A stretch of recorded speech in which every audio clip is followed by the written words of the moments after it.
Bogus ration కార్డుల ఏరివేతకు కేంద్ర ప్రభుత్వం చేపట్టిన ఈ-కేవైసీ ప్రక్రియకు గడువు సమీపిస్తోంది. ఈ నెలాఖరుతో గడువు పూర్తి కానుండడంతో రాష్ట్ర ప్రభుత్వం ప్రజలను అలర్ట్ చేసింది. ఇంకా ఈ-కేవైసీ పూర్తి చేయని వారు వెంటనే చేసుకోవాలని సూచించింది. రేషన్ కార్డ్ ఈ-కేవైసీని దగ్గరలోని రేషన్ దుకాణంలో చేసుకోవచ్చని తెలిపింది. ఇప్పటికే 2 సార్లు గడువు పొడిగించిన కేంద్రం మరోమారు పొడిగించే అవకాశం లేదని అధికార వర్గాల సమాచారం. వాస్తవానికి ఈ ఏడాది జనవరి 31వ తేదీతోనే రేషన్ కార్డ్ గడువు ముగిసింది. రాష్ట్ర ప్రభుత్వాలు ప్రజల విజ్ఞప్తి మేరకు కేంద్రం ఈ గడువును పొడిగించింది.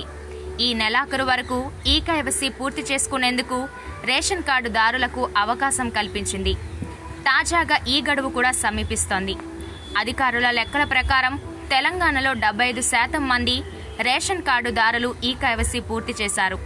మిగిలిన 25% కార్డుదారులు వెంటనే ఈ-కేవైసీ చేసుకోవాలని కేంద్ర రాష్ట్ర ప్రభుత్వాలు సూచిస్తున్నాయి.